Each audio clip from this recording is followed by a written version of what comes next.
So race fans, the month of Christmas, the May Christmas is almost here, and we're excited on Doug and Drivers to speak with our two-time defending Indianapolis 500 champion, Josef Newgarden, who has an opportunity to win 3 in a row. But first, because this is going to air just while it isn't May yet, transitioning to This Is May, you did a spot for us last year. That was super cool, that everybody loved, and you had to do 2 different lines. One of them was, "Is it May yet?" and the other one is, "This is May." Talk about what it's like to sit in the empty grandstands at the Indianapolis Motor Speedway, knowing you've won one, not knowing you're going to win that second one, and help us promote that with those 2 statements that mean so much to all of us. Well, it's a big honor. I think I've been a little more introspective recently. I've tried to shift my focus at the Indianapolis Motor Speedway where, when I was going into the race in, 2012 now, I was just enjoying, being a part of the race. Like to qualify for the Indy 500 is a big deal. It's kind of, you've already sort of won in a lot of ways.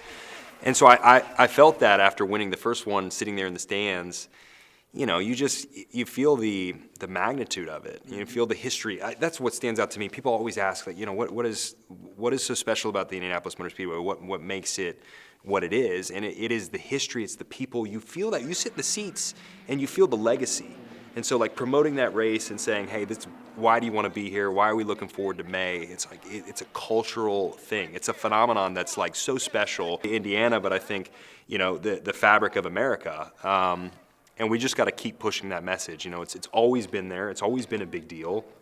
And it can become even a bigger deal again in the future. So that's what I think of. That's what I thought of sitting in those stands, is just the significance and the history. Yeah, I think that every day when I go in, and you get a chance to sit in the grandstands when nobody's there and think about those 350,000 plus people that are there on race day. But you're right, the legacy, the people that sit there come from 35 different countries. It's a pretty powerful moment. So we had a great time, 23 to 24, and then we've gotten to do a lot of stuff since you won the second. So you win the first.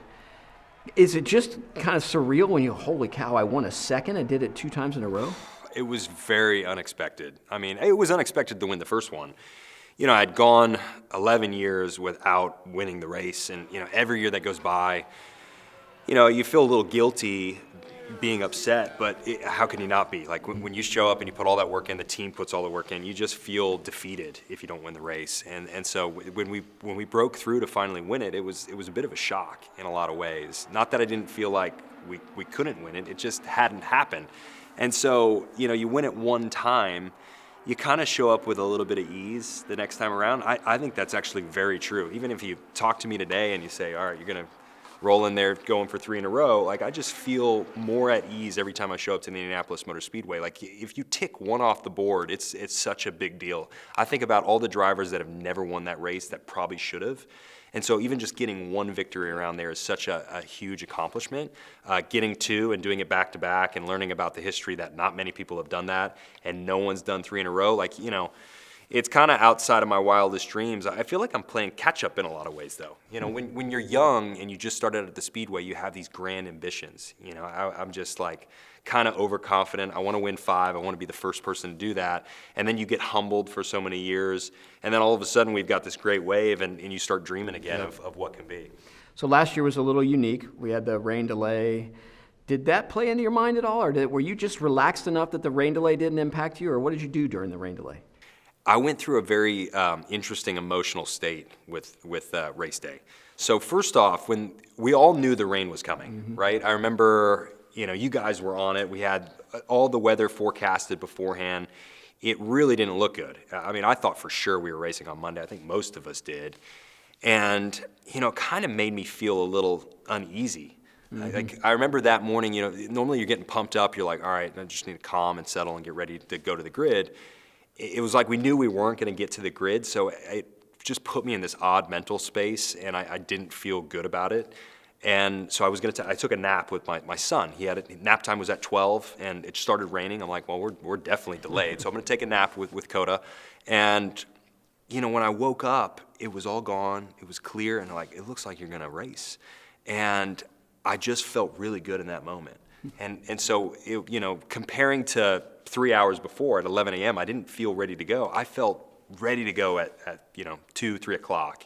And It was incredible. It felt like a new day when I woke up from the nap. I know not everybody napped. I had probably the advantage of doing that in the motorhome lot, but it felt like a new day to me, and it ended up being the most memorable Indy 500 that I've ever been a part of.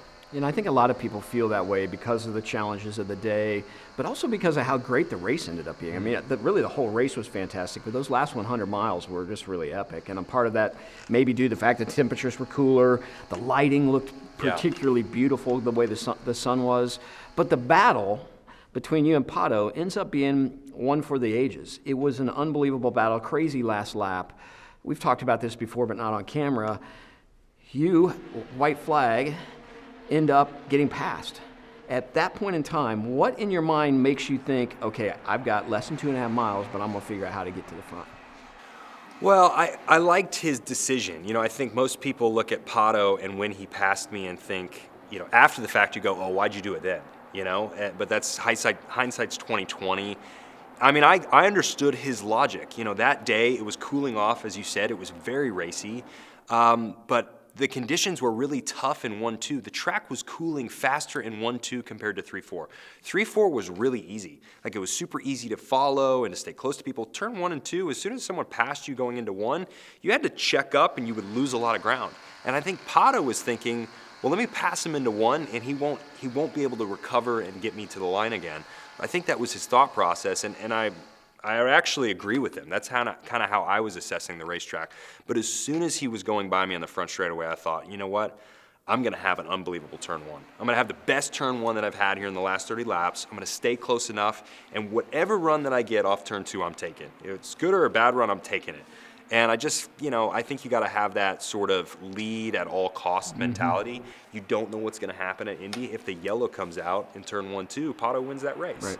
So, you can't predict it, and I think leading at all costs mentality is a good one to have, and that's what I thought on the last lap. And, I definitely had the car to get the job done, which, it goes without saying, but it's such a critical ingredient at Indy. You can be really confident, the car can be handling well, but if you don't have that natural car speed, it's hard to make something happen there. And in the last 2 years, I've had the fastest race car in race conditions that I've ever had around that place.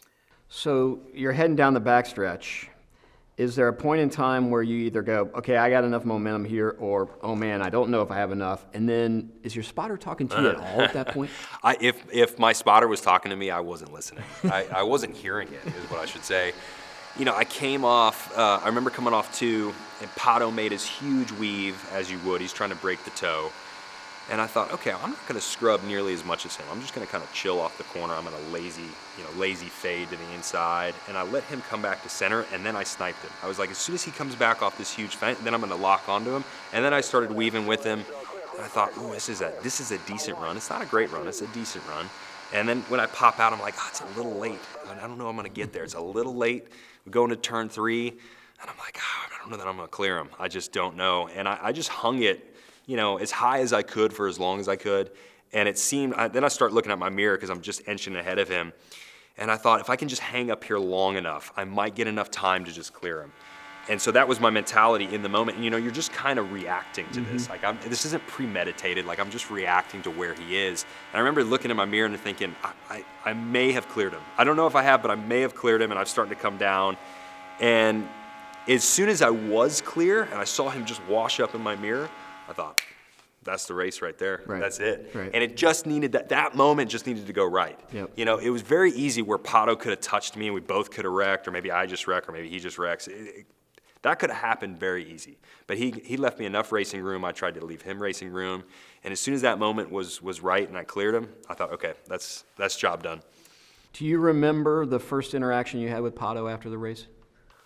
Oh, that's a good question. I don't. I didn't see him for a while. Right. I mean, did you get a chance to see his emotional reaction, or did you too caught up in the hat dance and the other stuff you didn't get a chance to see that? I didn't see it till after the fact. Yeah. It was one of those things where the fun thing about Indy is you get to watch, you win the race, you get to watch it back so many times. Right. And it's really fun to watch it back because you relive all that emotion and the feeling, and it always rushes the same way. So I got to live in his emotion when I saw his race recap. And look, I don't want to say I've been there because I've not been in his particular moment, but all drivers know that feeling. Yep. You know, even if it's that close or it's just a bad day, Indy has the same effect on everybody. You're leaving with a broken heart is what you were seeing. Well, and that was one of the magical things about it. I think the celebration of you in the grandstands, second time you get to do that, celebrating with fans, and on the flip side, somebody that came so close, and both of you sort of risked everything at turn 3. Neither one of them was giving up to get through it, and just you see the complete 180-degree opposite effect of the guy that's first across the line and the guy that's second who was just this close to winning. Yeah, and that's what it's about. You know, when I watch, I have a different perspective now. You know, when I was younger and I watched the Indianapolis 500, I liked just the sights, the sounds, the energy. But I never really understood the legacy, the families that have been there. And now I have this perspective where it's, you know, it's the teams, it's the athletes that are in the cars, and it's the sacrifice that they have all made that entire month, really the whole year leading up to that race. And you see the end result of all this time and all this energy for not just the driver, but the entire team has put into this.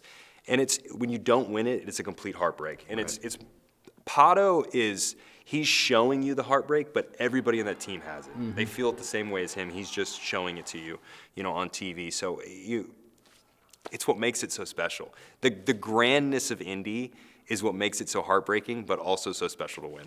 So one other thing that was really special, hadn't happened since the late 80s, the same team captures the front row. Scott gets the pole.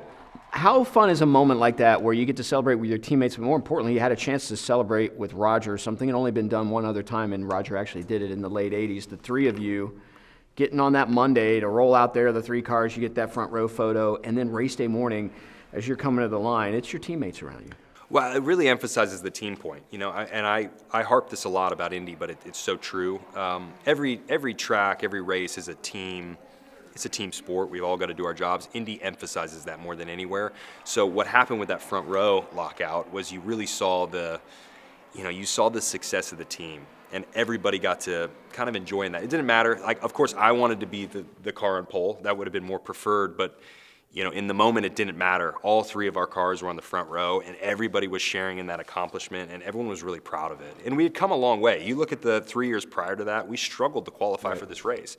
So the turnaround that we had, everybody that was involved in it, probably more things that I signed after the second Indy 500 was the front row poster for all our team. So it's really cool. You know, that just emphasizes what Indy is all about. So you have a chance at 3. When you go into May, are you thinking any differently, or is your strategy all the same? It's focused on one race. You're going to block out the whole, I've already won 2, I want to try and win 3. Is it just focused on one thing, or is that 3 always in your mind? It's not changing. You know, I've had some time to think about this. You know, we've already been doing interviews and leading up to it. I don't mind talking about it. I love that we have an opportunity to go for 3 in a row.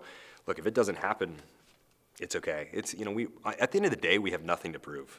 We really don't. I mean, what do we, you know, if we don't win the race, then okay, we didn't win the race, but we still won it 2 times in a row, and that's going to be great. If we win it 3 times in a row, it's going to be significant, right? And I think, you know, there's a lot of people that are going to want to see us not do that, and I think there's a lot of people that are going to want to see us actually do it. You know, because how often do you get something at Indy that's, you know, never been done before? Right. It just doesn't happen very often at that place. I mean, it's been a lot of years, so. I like the dichotomy of that. I'm really interested to show up during the month of May and see who is for us and who is against us, and that's what makes it what it is. Well, as a promoter, that's what I want. You don't want somebody that you want both sides of it. It's what makes you come to the race and makes it so special. Last question for you. Which ring do you choose? I got 23 on. That's cool. Yeah, I think the first one, you know, everyone talks about it differently. I think Rick Mears always says, you know, he wears the last one. Yep. So he's got his 4th on. For me, the first one that's special. Yep. You know, and it's what I told you. When you just winning one Indy 500 is such a big deal. Yep. So, you know, I don't know if I'll always wear the first one, but I wear the first one right now. That's awesome. So we're less than a month away.